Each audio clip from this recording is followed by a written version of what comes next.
Good morning, dear students. Open your English book, chapter number 3, King Shibbi and the Two Birds. Raja Shibbi ਅਤੇ ਦੋ ਪੰਛੀ. King Shibbi was famous all over the world and in the heaven for his kindness and good governance. ਜੋ ਰਾਜਾ ਸ਼ਿੱਬੀ ਸੀ ਪੂਰੇ ਸੰਸਾਰ ਦੇ ਵਿੱਚ, ਇੱਥੋਂ ਤੱਕ ਕਿ ਸਵਰਗ ਦੇ ਵਿੱਚ ਵੀ ਆਪਣੀ ਦਿਆਲਤਾ ਤੇ ਚੰਗੇ ਰਾਜ ਦੇ ਕਰਕੇ ਮਸ਼ਹੂਰ ਸੀ. He made sure that every being in his kingdom got justice and lived in peace. ਉਹ ਪੂਰੀ ਕੋਸ਼ਿਸ਼ ਕਰਦਾ ਸੀ ਕਿ ਉਸਦੇ ਰਾਜ ਦੇ ਵਿੱਚ ਹਰ ਇੱਕ ਨੂੰ ਨਿਆਂ ਮਿਲੇ ਤੇ ਹਰ ਇੱਕ ਸ਼ਾਂਤੀ ਨਾਲ ਰਹੇ. One day, Shibbi saw in his garden a wounded pigeon flapping its wings in a desperate effort to fly. ਇੱਕ ਦਿਨ ਉਸਨੇ ਦੇਖਿਆ ਕਿ ਉਸਦੇ ਗਾਰਡਨ ਦੇ ਵਿੱਚ ਇੱਕ ਜ਼ਖਮੀ ਕਬੂਤਰ ਸੀ, ਉਸਦੇ ਪੰਖ ਸੀ ਜੋ ਉਹ ਫੜਫੜਾ ਰਹੇ ਸੀ ਤੇ ਉਹ ਆਪਣੀ ਮਤਲਬ ਹੋਪਲੈਸ ਤਰੀਕੇ ਨਾਲ ਕੋਸ਼ਿਸ਼ ਕਰ ਰਿਹਾ ਸੀ ਉੱਡਣ ਦੀ, ਪਰ ਉਹ ਉਮੀਦ ਨਹੀਂ ਸੀ ਉਸਦੀ ਉੱਡਣ ਦੀ. The king lifted the bird from the ground and wrapped it in his shawl to comfort it. ਰਾਜੇ ਨੇ ਉਸ ਪੰਛੀ ਨੂੰ ਗਰਾਊਂਡ ਤੋਂ ਚੁੱਕਿਆ ਤੇ ਉਸਨੂੰ ਆਪਣੇ ਸ਼ਾਲ ਦੇ ਵਿੱਚ ਲਪੇਟ ਲਿਆ ਤਾਂ ਕਿ ਉਸਨੂੰ ਆਰਾਮ ਮਿਲ ਸਕੇ. The next moment he saw a fine falcon landing on the parapet. ਅਗਲੇ ਹੀ ਪਲ ਉਸਨੇ ਦੇਖਿਆ ਕਿ ਇੱਕ ਬਾਜ਼ ਸੀ ਜੋ ਉਹ ਉਸ ਛੋਟੀ ਜਿਹੀ ਕੰਧ ਤੇ ਆ ਕੇ ਬੈਠ ਗਿਆ. Shibbi at once realized how the pigeon was wounded and why it looked so frightened. Shibbi ਉਸੇ ਟਾਈਮ ਤੇ ਸਮਝ ਗਿਆ ਕਿ ਇਹ ਪਿਜਨ ਕਿਵੇਂ ਜ਼ਖਮੀ ਹੋਇਆ ਤੇ ਕਿਉਂ ਇਹ ਇੰਨਾ ਡਰ ਰਿਹਾ. The falcon spoke in a human voice. O king, you are known as a kind ruler living for the well-being of your subjects, but today you are being cruel to me. I saw you are guarding that pigeon which was my prey. Why do you snatch my food from me? ਤਾਂ ਫੈਲਕਨ ਨੇ ਮਨੁੱਖੀ ਆਵਾਜ਼ ਦੇ ਵਿੱਚ ਕਿਹਾ, ਉਹ ਰਾਜੇ ਤੁਸੀਂ ਆਪਣੀ ਦਿਆਲਤਾ ਕਰਕੇ ਜਾਣੇ ਜਾਂਦੇ ਹੋ, ਤਾਂ ਪਰ ਅੱਜ ਤੁਸੀਂ ਮੇਰੇ 'ਤੇ ਇੰਨੇ ਜ਼ਾਲਮ ਤਰੀਕੇ ਨਾਲ ਪੇਸ਼ ਆਏ ਹੋ. ਮੈਂ ਦੇਖਿਆ ਕਿ ਤੁਸੀਂ ਉਸ ਕਬੂਤਰ ਦੀ ਰੱਖਿਆ ਕਰ ਰਹੇ ਸੀ ਜਿਹੜਾ ਕਿ ਮੇਰਾ ਭੋਜਨ ਸੀ, ਅਤੇ ਤੁਸੀਂ ਮੇਰਾ ਭੋਜਨ ਮੇਰੇ ਤੋਂ ਕਿਉਂ ਖੋਇਆ. Shibbi replied, O king of birds, this poor pigeon is hurt and tired. Shibbi ਨੇ ਉੱਤਰ ਦਿੱਤਾ ਕਿ ਪੰਛੀਆਂ ਦੇ ਰਾਜੇ ਇੱਕ ਜੋ ਕਬੂਤਰ ਹੈ ਇਹ ਜ਼ਖਮੀ ਤੇ ਥੱਕਿਆ ਹੋਇਆ. It came to my refuge trusting that I would save its life. ਇਹ ਮੇਰੇ ਕੋਲ ਆਇਆ ਕਿਉਂਕਿ ਤਾਂ ਕਿ ਮੈਂ ਇਸਦੀ ਜ਼ਿੰਦਗੀ ਨੂੰ ਬਚਾ ਸਕਾਂ. ਇਹ ਕੁਛ ਮਤਲਬ ਟਰਸਟ ਕਰਕੇ ਆਇਆ. Just as you don't want to die of hunger, this little bird does not want to be eaten by a predator. ਜਿਵੇਂ ਤੁਸੀਂ ਚਾਹੁੰਦੇ ਹੋ ਕਿ ਤੁਸੀਂ ਮਤਲਬ ਭੁੱਖ ਨਾਲ ਨਾ ਮਰੋ, ਐਵੇਂ ਛੋਟਾ ਜਿਹਾ ਪੰਛੀ ਚਾਹੁੰਦਾ ਹੈ ਕਿ ਇਹ ਕਿਸੇ ਦੁਆਰਾ ਖਾਣ ਨਾਲ ਨਾ ਮਰੇ. Please tell me in return for this pigeon's life what other food I can offer you. ਉਹ ਕਹਿੰਦੇ ਮੈਨੂੰ ਦੱਸੋ ਕਿ ਇਸ ਕਬੂਤਰ ਦੀ ਜ਼ਿੰਦਗੀ ਦੇ ਬਦਲੇ ਮੈਂ ਤੁਹਾਨੂੰ ਕਿਹੜਾ ਭੋਜਨ ਦੇਵਾਂ, ਕਿਹੜਾ ਭੋਜਨ ਆਫਰ ਕਰਾਂ. The falcon said, food is the first choice of every living thing. Falcon ਉਸ ਬਾਜ ਨੇ ਕਿਹਾ ਕਿ ਜਿਹੜੀ ਭੋਜਨ ਹੈ ਉਹ ਹਰ ਇੱਕ ਜਿੰਦਾ ਚੀਜ਼ ਦੀ ਪਹਿਲੀ ਚੋਇਸ ਹੈ. Without food we will all die. ਤਾਂ ਭੋਜਨ ਤੋਂ ਬਿਨਾਂ ਅਸੀਂ ਸਾਰੇ ਮਰ ਜਾਵਾਂਗੇ. If I die, my little children that have just hatched will not survive either. ਕਹਿੰਦਾ ਜੇ ਮੈਂ ਮਰ ਜਾਵਾਂਗਾ ਤਾਂ ਮੇਰੇ ਛੋਟੇ ਛੋਟੇ ਜੋ ਬੱਚੇ ਨੇ ਜਿਹੜੇ ਮਤਲਬ ਹਲੇ ਹੁਣੇ ਬਿਲਕੁਲ ਛੋਟੇ ਜਿਹੇ ਨੇ ਤਾਂ ਉਹ ਵੀ ਜ਼ਿੰਦਾ ਨਹੀਂ ਰਹਿਣਗੇ. Please decide if it is right to save one life at the cost of many lives. ਕਹਿੰਦੇ ਇਹ ਸਹੀ ਹੈ ਵੀ ਇੱਕ ਜ਼ਿੰਦਗੀ ਦੇ ਬਦਲੇ ਕਾਫੀ ਜ਼ਿੰਦਗੀਆਂ ਨੂੰ ਮਤਲਬ ਇੱਕ ਨੂੰ ਹੀ ਬਚਾਇਆ ਜਾਵੇ ਬਾਕੀ ਜ਼ਿੰਦਗੀਆਂ ਦੇ ਬਦਲੇ. To protect this pigeon you are letting my whole family die. Is this justice? ਉਹ ਕਹਿੰਦੇ ਇੱਕ ਕਬੂਤਰ ਨੂੰ ਬਚਾਉਣ ਦੇ ਲਈ ਤੁਸੀਂ ਮੇਰੇ ਪੂਰੇ ਪਰਿਵਾਰ ਨੂੰ ਮਰਨ ਦਿਓਗੇ, ਕੀ ਇਹ ਨਿਆਂ ਹੈ? This question from the falcon put Shibbi in a dilemma. ਤਾਂ ਇਸ ਪ੍ਰਸ਼ਨ ਨੇ जो फैल्कन ने प्रश्न किया शिबी नूं इसने दुविधा दे विच पा दिता। He thought for a while and said it's one supreme duty to protect someone in danger. कहते उसने सोचा कुछ टाइम के लिए फिर कहा कि ये हर एक दी महत्वपूर्ण ड्यूटी है क्यों किसी नूं भी जख्मी नूं उसकी रक्षा करें।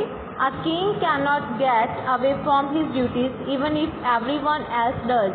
कहते हैं एक राजा अपनी ड्यूटीज तो कदे भी मतलब मुँह नहीं मोड़ सकता। I can give you my whole kingdom if you promise not to harm this pigeon. मैं तुहानू अपना सारा राज दे सकदा जे तुसी इस पिजन नू कबूतर नू नुकसान ना पहुँचाओ। This is no solution to my problem persisted the argumentative falcon. तो जो बहसबाजी दे विच उस फैल्कन ने कहा कि ये मेरी प्रॉब्लम का सोल्यूशन नहीं है। I am a carnivores bird, मैं एक मांसाहारी जानवर हाँ मतलब मांस खाने वाला। To give me food you will any way have to kill another creator. कहते मैनू भोजन देने दे वास्ते तुहानू किसी भी जानवर नू जीव नू मारना पएगा। Does it then make any difference. तो कहते फिर की अंतर है। Consider this solution please give me some flesh from your body equal to the weight of this pigeon. वो कहते इसके सोल्यूशन के लिए तू मैनू अपनी बॉडी के विचों कुछ मास दे जो कि इस कबूतर के भार के बराबर होवे। How well this falcon argues thought Shibi.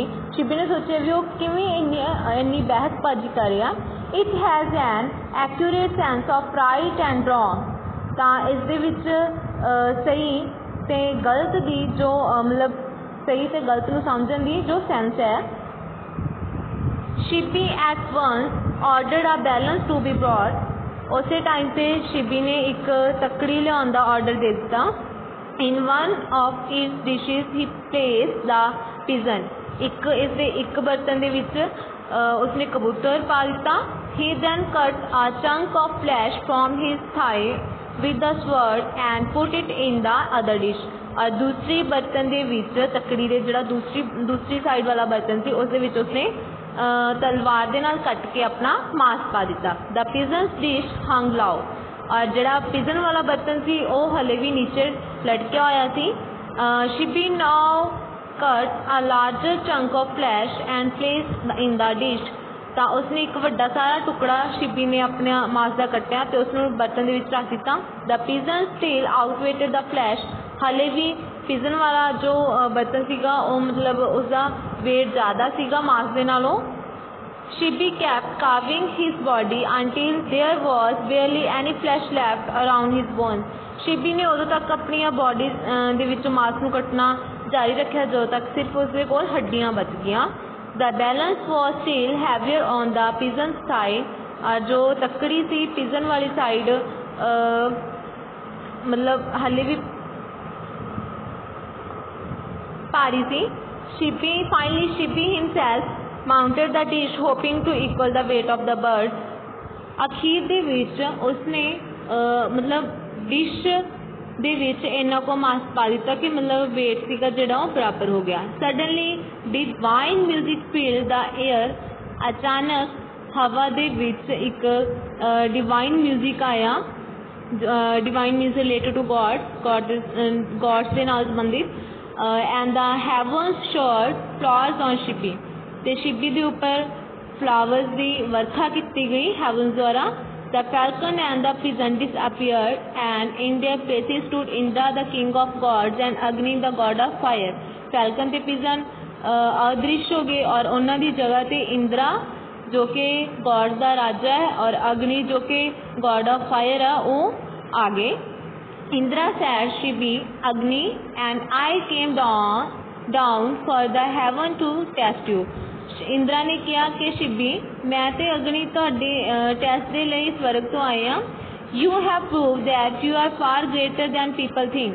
तुसी प्रूव कर दिता कि तुसी उस तो भी ज़्यादा जो लोग सोचते ने। You will have